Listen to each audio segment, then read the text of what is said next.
ก็ได้ผักถึงไว้มาไอ้ลิงลมไอ้ลอยคอไอ้สองปอกยอกเลยนะมันเนอันไซเอลนั่นน่ะไซเอลนั่นเป็นไซเอลRCSSนั่นเนี่ยฮะไซเอลก็ต้องบอกว่าไซเอลRCSSเนี่ยได้คือก็ว่าได้ผ่าเอาหนังหูมั่งเห็นเอามาเฮ็ดไซเอลก็มาก็ว่าที่ว่าไซเอลRCSSแทงก็อยู่มาว่าหนังหูเมื่อนั่นน่ะหนังหูหนังหน้าหนังก็หูเมื่อจะนั่นน่ะนะหนังก็หูเมื่อนั่นน่ะรอแขวก็ฉี่แขวก็มาเฮ็ดไซเอลก็มาตั้งว่าเป็นไซเอลRCSSอยู่มาหนังก็หูเมื่อนั่นน่ะนะตั้งหลัดมีหลัดน่ะปลอง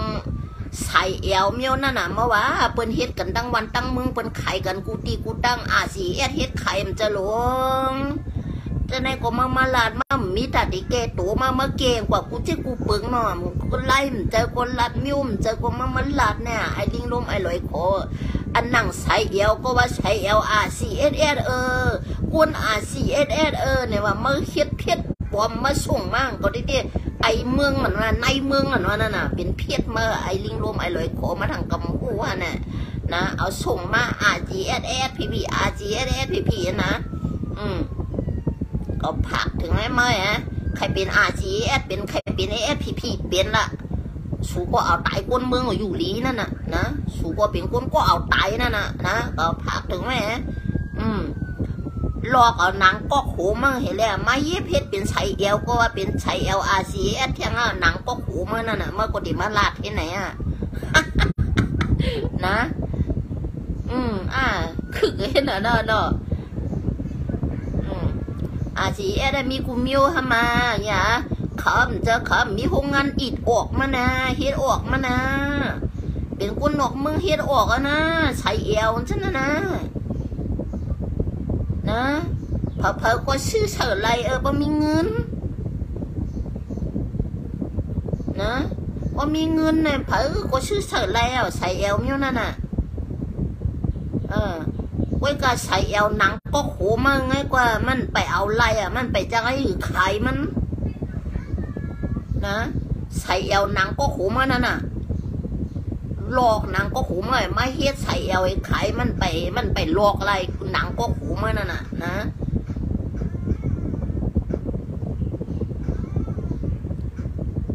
หนังก็หูเมื่อหนังตาเมื่อหนังหูหนังนาเมื่อจะนั่นน่ะเอามาเฮ็ดใส่เอวไปไล่เพื่อเฮ็ดใส่เอวไล่ปนกติรอหนังนาเมื่อเห็นหนังก็หูเมื่อเห็นในปนเต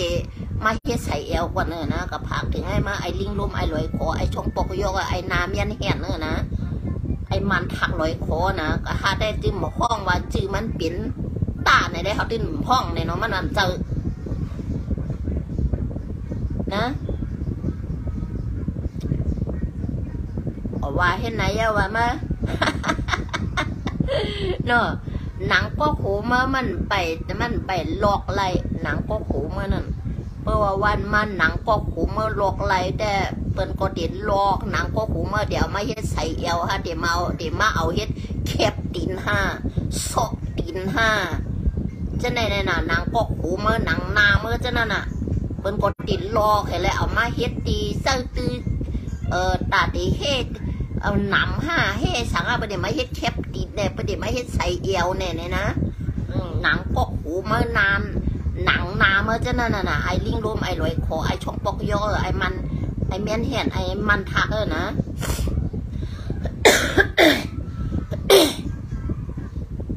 ก็ผักถึงไหมมื้อ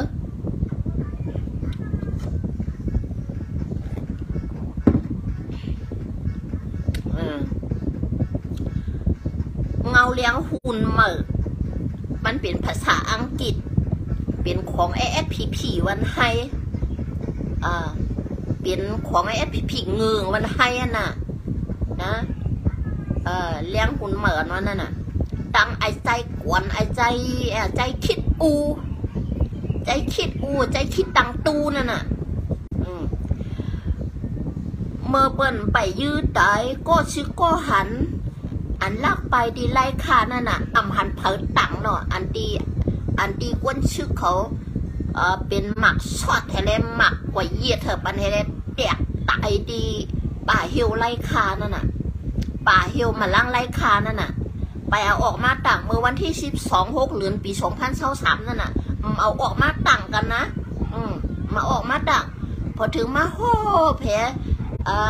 อันที่เขายื้อไต่ก้นเขาไปดีไล่คาเมื่อวันที่15นั่นน่ะเมื่อวานนี่ได้เอาต่างเลี้ยงหุ่นเหมือนของไอSPPไอตึกเขาวันให้จ้ะเนี่ยนะจ้ะเนี่ยก็เอาต่าง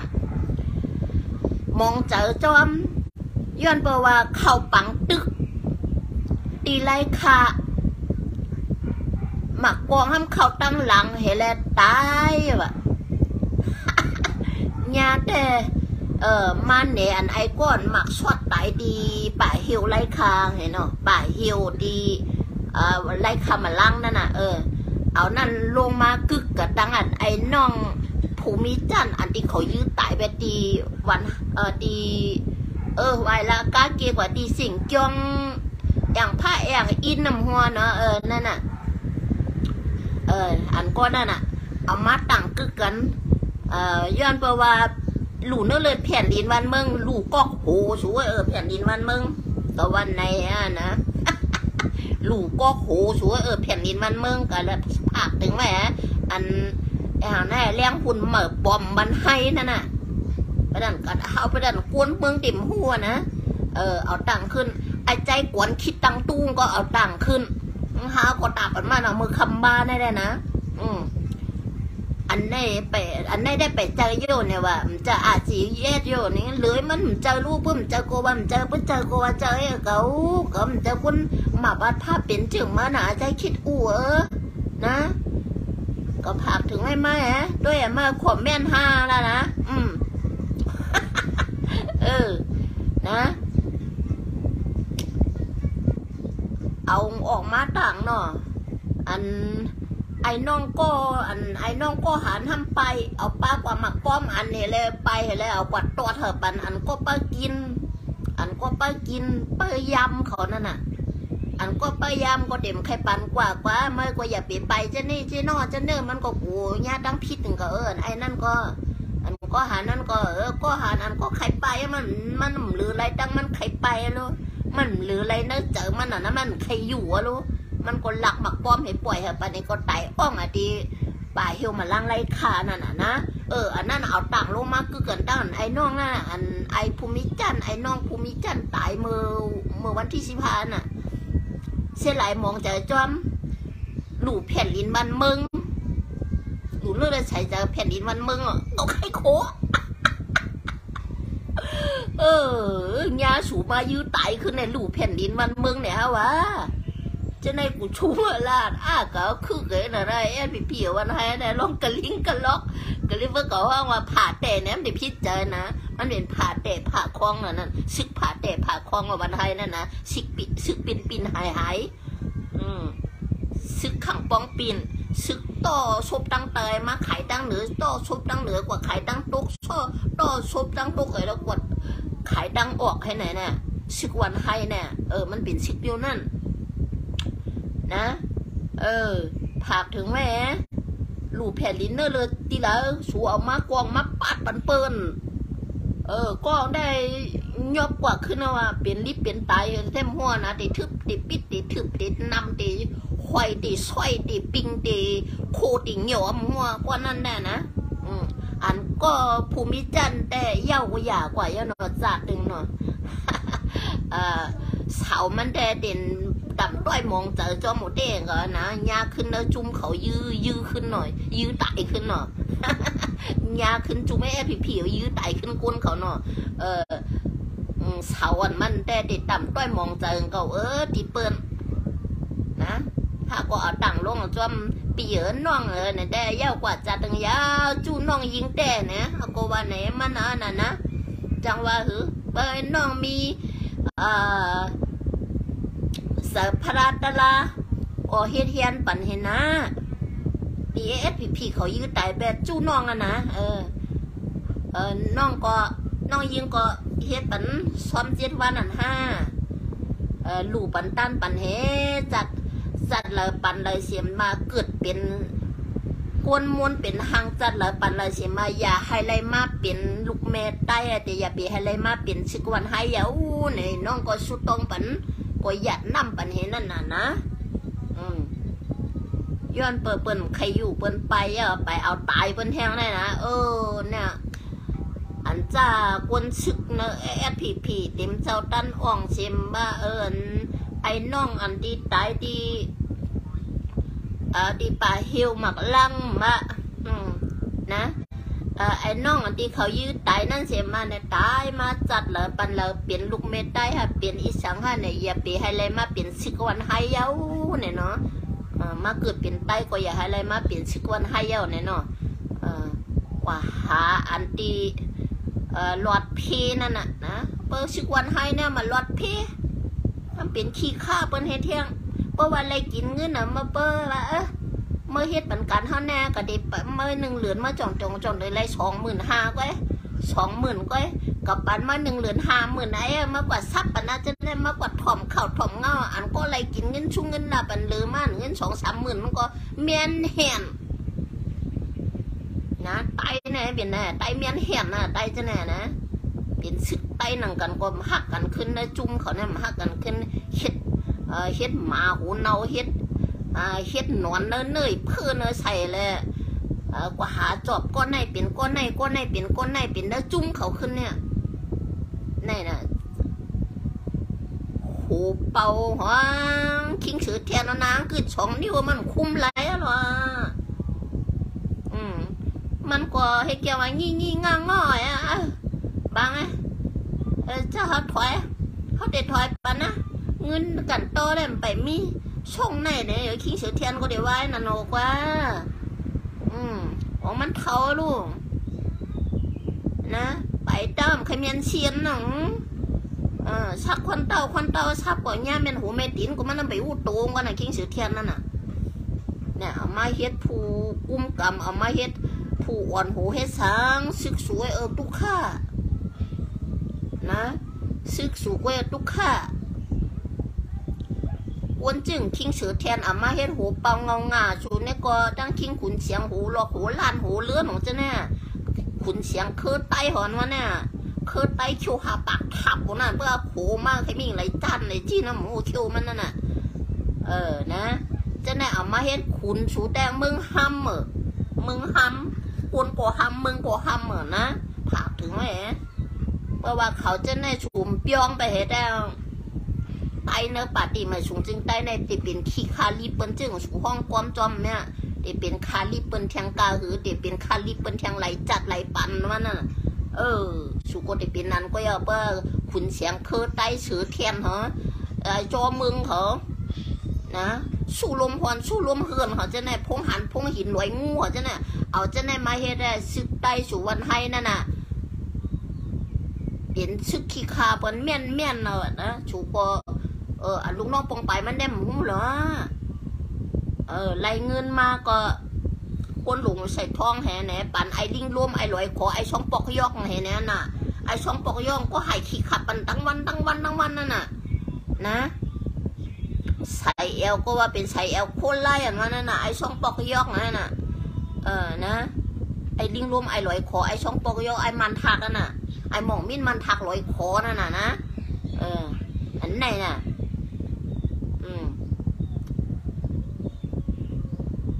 เมื่อเวลาเราลูไล่คาปังลงชันเน้นมึงกึ๋งจะในอามิสิโคลายาอามิยาวสูเป็นผีสิโคโชในตีไรขี่ก้าโยบยอโยบแย่กว่าจอมตังในลอนเลี้ยวอามิยาวถอยยาวเขาหนึ่งทีละในเมื่อที่มาว่าใส่เอลสีเนี่ยเอาหนังก็หูมาเฮ็ดใส่เอลก็มันก็เดี๋ยวว่าใส่เอลสีเราเที่ยงหนังก็หูมานั่นน่ะไอ้ลิงลุ่มอ่ะนะก็ว่าไหนมือยังไงนะความจะดีความลาได้มาลาดเมียนเหียนกูวันมึงกูเนี่ยนะกำพองก็ว่าอย่าไปกดตอบมันอย่าไปกดว่ามันยังตอบมันในแค่ว่าต้องกดปันแห้งมันให้ห้ามตอบเรานะมันกดตัวหรอเขาด้วยหรอนะเฟียดมันน่ะเป็นเพียดปลอมหลายๆเพราะว่าหาเหล็กความเมียนบรรลาเพราะนั่นเฟียดปลอมหลาย อันไอเมืองอันวันนั้นใจเมืองเนี่ยก็เพี้ยไอหูโขเมืองฮันนะเจ้าหันคำจามอันนั้นก็เพี้ยไอหูโขเมืองฮันนะมันมีเทียงหลายอันนะมาแต่นะขอแม่นมาหล่าก็หล่าดังลิกใต้หลายๆนั่นทำมีเทียงอันเฮาหักสูอ่ะอันแน่เมื่อว่าขอแม่นมาเป็นขอแม่นมาลิกมันไว้กายำไรยินเนี่ยว่าอันหักส่วนว่ามันเป็นเพศแบบเป็นเพศไอหมาลำไอแก๊กไอซัดไอกันล่างไอหาเลี้ยกินไอหางหน้าหาเลี้ยกินจอมขี้ผ้าเนี่ยเลี้ยกินจอมชนตีนห้าเนี่ยไออันนี้ก็เป็นเพศไอหมาลำนะเป็นเพศปลอมมันมาขอมแม่นห้าว่ะว่าดอกเนี่ยว่ะหาก็หัวนะปลอกไปก็หูมะกล้วยจังหรือไว้หางนักพงไงมาขอมแม่นก็กำเจอก็กลมใครหันหน้าหีเมื่อไอ้เสียงเมาอะนะเวลาไปเห็นเสียงหมาเห่าเมาวนมากับใครยินเปิ้นส่งมากันนำหน้าก็เบื่อถ้าได้เพราะว่าหลีจังไอ้นั่นตึ้มเขาตัวหรอนะตึ้มตัวหรอปั่นว่าก็ลูกเป็ดก้อยใครหันหน้าหีเมื่อนะไอ้เสียงเมาก็พักถึงไอ้เมื่อนะหักชูอะเพศปลอมไอ้เสียงเมามันมาขมแม่นฮะดังก็ลิกมันหลายๆเมื่อว่าเนี่ยถ้ากดตันตอบตันสองกามาไอจอกตรงมายาวกล่องแล้วก็ว่ามันเนี่ยมั่วนะก็ว่ามันเนี่ยก็ปลอกไปหูมันแหละขั้นหันอันเพียดแน่มันก็ปิดการมองเห็นอันมันหล่าเขาจื้อให้เขาอย่าไปไล่ยินให้เกาอย่าไปไล่ยินมันก็ปิดไว้ไปเหเพราะว่าเขาไล่โฉดเอาเนี่ยก็มันก็โหลดเอาขึ้นปืนแถมมันโหล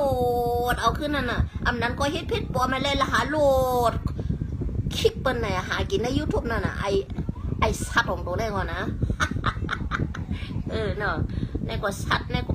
มางก่อนน่ะมาหาลีกินชนตีนเขานะก็ไม่ได้มาเลยลีหนำนะลีแทงชนตีนปิ้วตะไม้ลีแทงชนตีนนั่งเข็นไล่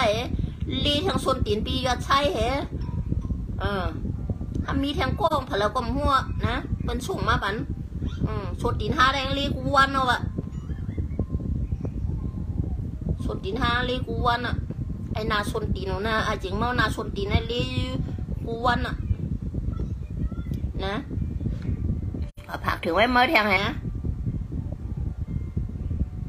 น้ำกัดมามีหมอขาลีกินชนตีนก็ไอ้น่ะมันก็ทางทุสังละมีเผยใครตุ้ยมือน้ำกัดตังเขียนมามีจากการได้ชนตีนก้อยหลงไอ้จึงเมานะ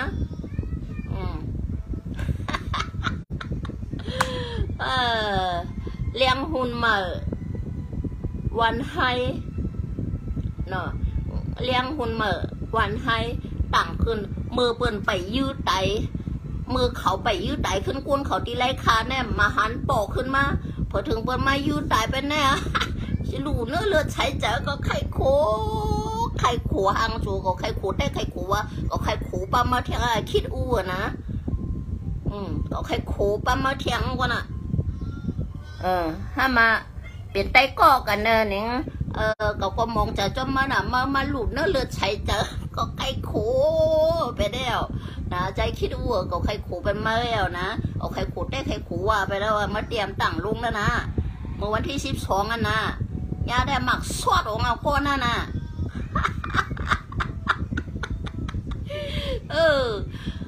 มีภรรยุ่มเหรอกับผักถึงไว้มีคนก็เลยแต่มายุ่มอันที่สูตังนั่นน่ะนะมีเหรอวนมึงเนี่ยจะว่าเงยเอาไว้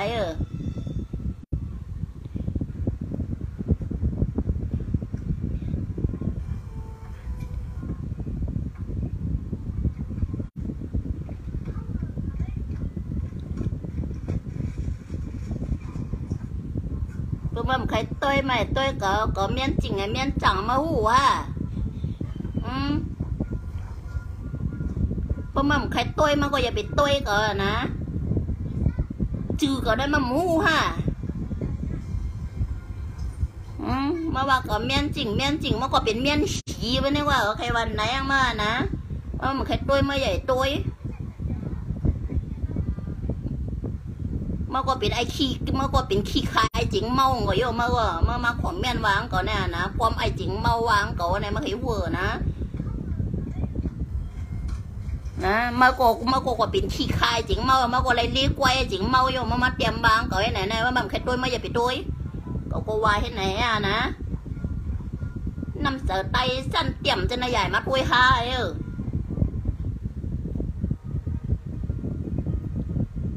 เบิ่มใครได้จื้อก็อย่าไปลาดจื้อโปเมก็ต่างไม่มีมาใครพูดไหนนะมันจะจื้อโปมาไอเจ๋งเมามาต่างจะก็นะถักถึงไหม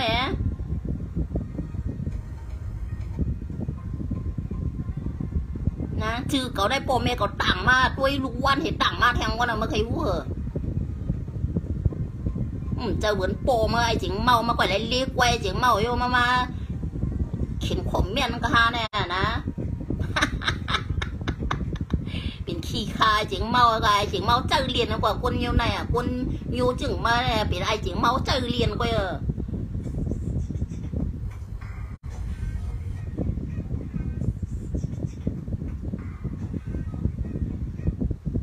นะก็ใครเท่ามาก็วันมาก็ติดเท่ากับมันเจอมาติดหนุ่มโตโจสักมานั่นจะก้อยนะวันมาก็เท่ากับว่าตั้งตายวันนี้มันรวดไผ่ก็มาใครอุดมันไปถึงวันเนี่ยถึงวันกล้วยก็ผักถึงไงมานะคนเท่าเนี่ยก็เมิ่มเท่าเนี่ยมีวันมาก็เท่าเหมือนห้าได้เหมือนกันก็อย่างเก่านะไอ้งือไอ้ขี้คายจิงเมาเนี่ยก็ว่าไหนเมื่อเหี้ยเนอะเนี่ยน่ะไปลองไอ้แอดผีเขาวันให้เนี่ยนะลองตั้งขี้ลิงขี้เหรียญขี้หมักขี้เน่เนี่ยแหละไรที่หนึ่งนะ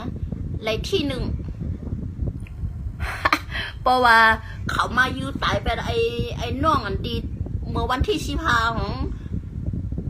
ออกมาหลายของเขาเป็นพุงเป็นหมูเป็นกวางเมื่อวันนั้นเนี่ยออกมาเมืองไปแล้วยื้อตายไอ้น้อง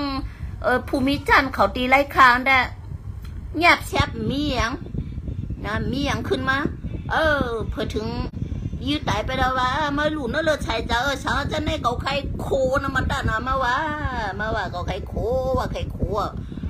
ออกไปวนสู่หมอกในเงี้ยนะมันก็เมียนกว่าหาว่าเปิ้นกว่าหาเนเปิ้นก็น่ะเปิ้นออกหมอกในเนี่ยมันให้ได้เป็นจันเตี่ยมให้เปิ้นเนี่ยมีเทียงแล้วนะเป็นขี้คาเปิ้นในเต้าเปิ้นลืบดังไส้กว่าดังไส้เปิ้นลืบกว้างกว่าดังกว่าเปิ้นเจ้านวลก็ขู่สุดเลยนวลเปิ้นเจ้านางก็สุดเลยนางอะนะเปิ้นเจอสูเฮอยู่ก็สูกัดติไรเฮดอะสูติไรนวลตักเลียดเราตั้งวันในสูเต็มไรกว่าตั้งเลยในก็สูก็กัดติไรนวลตักเลียดเราตั้งวันอ่ะวันให้นะเพื่อความสั่งเปิ้นเนี่ยเปิ้นเจอสูนวลตักเลียดเราตั้งวันเอาสูกัดติไรนวลตักเลียดเรานวลตักผลเนี่ยหุ่มเต็มไรนวลนะหุ่มแล้วกูก็กัดติไรนวลตักผลอ่ะใครเวอร์นะสูหมอกกันในได้มาปุ๊บปองวันเมืองทู่สังนะแล้วหลูว่าน้องเฮ็ดชื่อของแกดแค่ก้นเมืองก็เฮ็ดให้ตายก็แม่ก้นเมืองก็เลยอุ่นใจอยู่วะนั่นเลยอุ่นใจช่างเลยเลยกูให้ไหนดิก่อนนะกูก้นนั่นใจกูกวางสูนั่นน่ะอันน่ะมีไปกวางสูนั่นน่ะเปิ้นก็กูนั่นก็ยังเก่าเยาอ่ะว่าเป็นก้นหนังกันนั่นกูหรอนะผักถึงไหมเปิ้มจืมจะได้ใหญ่ตั้งขึ้นมาเนาะมีเผยยุ่มหรอห้ามยุ่มหรอเฮ้ยเจือได้เน่าหน่ะมาเน่าหน้าเห็นเน่าอันที่สูห้องมาไอหมอหูมวนไอหูควายหูกวนของเจ้านั่นก็เน่าย้อนเปิดสูปังมาเปิดเอามาถ่ายคลิปวิดีโอห้าหูลักห้าหูโจน่ะช้างเนี่ยอย่าไปมาเฮ็ดลองไอหังได้ไหนไอพี่นะอย่าไปมาหลอกตาคนเมืองอภิเผยยุ่มหรอเพี้ยนกันได้เพี้ยนกันกว่านะเขาตีเฮ็ดจะไหนเขาตีเฮ็ดสูจะไหนสูกันตีไรลัดจะไหนเขาหลุดไถ่ในคนเมืองในนะก็ห้าก็ตังไว้นะคนตังกันนั่งนำมีเผยยุ่มหรอนะปลองลอกไล่ลิงสูในหนาเห็มมันเนี่ยหนาเห็มมันโปสูมันนำไปกันในกวนสวยหนาเห็มมันนะนะลอกไล่ลิงสูนั่นนะเฮกยาลากโคเฮเนในน่ะชื่ออยู่ WSE น่ะชื่อว่าน่ะสูกว่าลากพลามาสูกว่าเอาเขาของพลามา แผนชูนั่นน่ะเปิ้นว่าฮู้คึดตันตั้งชูอย่าไปมาถ่ายแล้วเอาลงวิดีโอนะมีเผยยุ่มโลนะแผนการชูหนังคือกวนเมืองติยุ่มชูนั่นน่ะมีเผยยุ่มหรอสูกูเปิ้นน่ะคอบ่โคตรเปิ้นจึงคอเต่านั่นน่ะสูกูเปิ้นจึงหาว่ามันไกลจะนอนจะสูนอนตักแลแล้วสูก็ได้เลยนอนตักแลแล้วเปิ้นจะสูนอนตักผลเอาสูก็ได้เลยนอนตักผลเดียวว่าตั้งมือสูหมกกันได้สูจะหามาไทยในโลกวางแต่มีเผยยุ่มแล้วนะหาได้ยุ่มนั่งมือคนได้ได้ยุ่มเฮนะหลอกไล่วันให้ในตื้นยุ่มใครละจื้อละแล้วใครเฮ็ดจื้อเฮ็ดอะห้ามยุ่มย้อนเปิดสูไรกูเปิ้นเยาวันมันไอ้สูไรปานกวนมาดังแขบอะเปิดกวนมาดังแขมาตัวในกวนหลีไหนให้ขี่ปดตายมันได้ไหนพี่เขาเนี่ยกวนมาดังแขน่ะวันมันไอ้เปิ้นก็ขี่ก็โหสูขี่ปดตายอ่ะนั่นน่ะตายหือใครเฮ็ดก็ไปไปก็กวนลำยื้อเปิ้นตายอันยอกมาเปิ้นตายเนาะในเป็นภูมิจันทร์ก่อนนะที่ชูยื้อตายนั่นนะไอ้นอกนะเป็นภูมิจันทร์นะมียิบกองไอ้ยิบกองปอดก็ยิบกองยาวก็ยิบนะเป็นภูมิจันทร์ก่อนะกวนเฮาปอสูเฮ็ดอันแมนอันมันเพื่อเป็นภูมิจันทร์เย้ามันเด็กกว่าไปให้หังมันก็ดีเฮ็ดเอาในพี่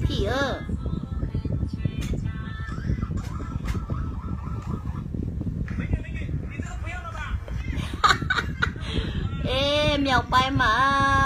เมียวไปมาพี่กูแน่โลอัดป่าเด้โลอัดมามองทงในหนอแต่แกดันตัวไม่ช่วยตัวมามองทงในเฮ้ยก็หมาเขียวมาย้อนควรเอาเนี่ยพี่น้องทุ่งเมาเขาเนาะนะใครโขยอ่ะเนาะกูเธอเป็นไหนนะเพิ่มเฮลีก็กวนเมืองกลมไข่หันนานั่นนะกวนเมืองกลมเจือกกวนเมืองเจือกในมันกวนนำนะมีทั้งนำทั้งหลายเนาะในหัวปากได้แต่กวนเมืองเจือกได้มีเปียด15%นะกวนเมืองเจือกได้มีเปียด15%เนาะเด็กใครมี90กว่านะย้อนเปิดไรสังเหมือนเปิดเนาะแน่น่ะอันก็สูยืดตายนะภูมิจันทร์น่ะก็เป็นสูเฮ็ดปันกันแต่เจ้าจัดวันมึงมันไปหรอก็มีจันเย้านะย้อนเปิดว่ามันออกโอแลนมันนำใครอยู่มันอิ่มมันเบื่อมันจันย้อนเปิดว่าสูเฮ็ดปันกันแต่เจ้าจัดวันมึงเลยเปิ้นก็อิ่มเปิ้นก็เบื่อเปิ้นก็จันนะหากถึงไหมเปิดว่าสูแม่ตู่แม่เจอสูก็หึงมากกว่าติดกึดคิงสือแทนคิงจอมเมืองคิงอย่างวะชูลมหอนพงหันฉลอมมาต่อลอยงูคือไตยกชัวปากท่าให้ขุนเสียงเขาเจ้าพงหนุ่มเขาเนาะนะตั้งไอ้ลิงลมลอยของหึงมาติดกึดในก็เยาว่าเป็นในปลายมดมีเผยอยู่เพราะว่าก็โหจะแข็งหลักกักว่าจะเลี้ยงจิกต้องวะนะก็โหสูแข็งต่อไตเหมือนจึงเลี้ยงต้องกว่าถึงมาติดคือเดี๋ยว2-3ก้อนในก็เยาว่าซึกวันไฮอันจะเป็นหู้ความกวนเป็นหู้ปึงกวนเป็นหู้ลักปึงกวนเอาไปในช่องดิเดียวหากถึงแม่นอนซ่อมตัวเหซ่อมเขาหลุดเลยมีหูเขาเห็นพร้อมตั้งเหล่าตีกว่า3ตั้งเหล่าตีขึ้นมือเขาตั้งเหล่าตียืนเขาตีถึงกำเหลียวก็กว่าเนาะหลูเอากว่าป้าตีก็ลงกวงลงหมากได้นะตูเคตูเขาเมื่อเขาลำมาน้ำมือเขามีกวงน้ำมือเขามีหมากปัดปั่นขึ้นเนี่ยนั่นก็ยาวาต่อสู้ขึ้นวันมันเฮ็ดปั่นกันแต่เจ้าจัดวันมึงจังหลูไว้เฮ็ดช้างเขาลำมาจนมาเขากว่าปัดปัดน่ะเฮ็ดไหนล่ะหากถึงไหมเมื่อไปก็ไปรอดตัวตั้งเหรออันตียืนมือเขาคึดกำเหลียวตั้งในตียืนมือเขาคึดกำเหลียวเขาก็ซ่องตั้งนั่น นะเปิดปอดเปิดไปกว่าต้องปอดห้องก็มันก็เด็มรอดรอดปอดห้องนะเขายืนมือเขาถึงตั้งเหลอเนี่ยเขามีหูเขามีตาเขาก็ต้องพร้อมนะเปิดไปก็ปลากว่าจอมละกวงว่ามากว่าในตาติเคตูเขาขึ้นเขาลำมาเขาลำมือเขามีหลงปาดตั้งขึ้นน่ะรู้ไว้นะวนจุ่มมันหักมุกจุ่มอ่ะมันหักเจ้าคือมันเฮ็ดบันแบบแผ่นดินใต้อ่ะเขาลำมาเขาก็ซับมันขึ้นเนี่ยนายก็ยาวว่าไอหูขอมึงทำลำมาก็ซับมันบ้าไอหูขอมึงทำก็เหลียวแล้วนะ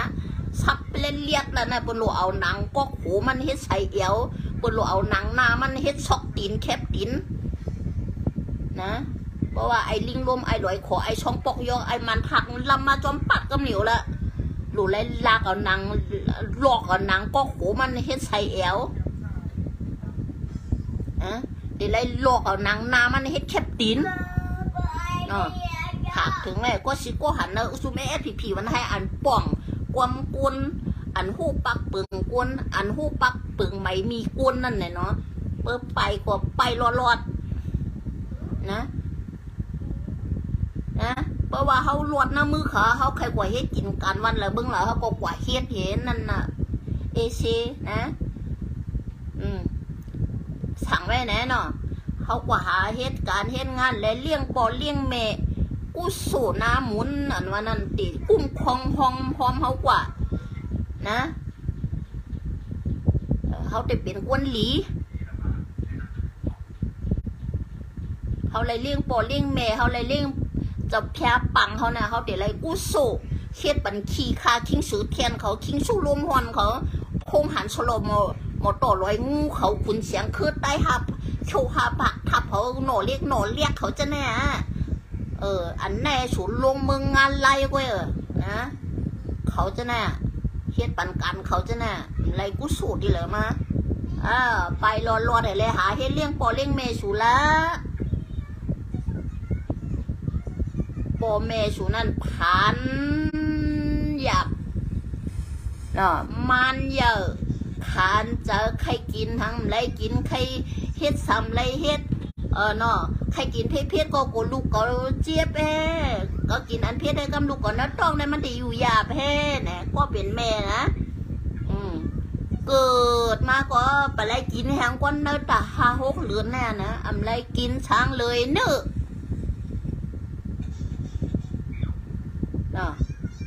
อย่ามาเอา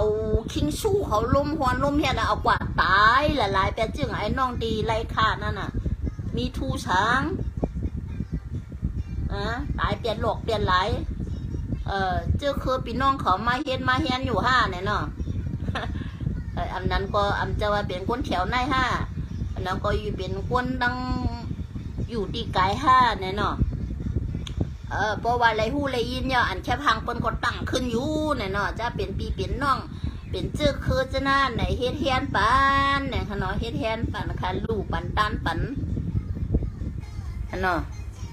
ย้อนเปิดมานำใครเฮ็ดซึกหมึกซึกลึงจึงนะจุเมสเพียวๆเลยไปออกมาแล้วเขามาจอมยื้อตายนั่นเนี่ยเนาะเฮ็ดปันแฮนปันให้มันป้วนหวดป้วนต่ำ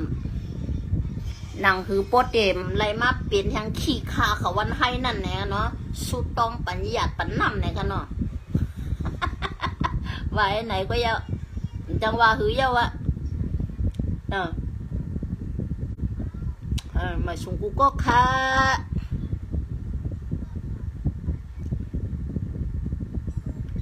ไอลิงลมไอลอยขอไอช่องปอกยอกได้แต่มาเกทางที่เต็มหัวเนาะเกโตอันที่เขาต่างว่า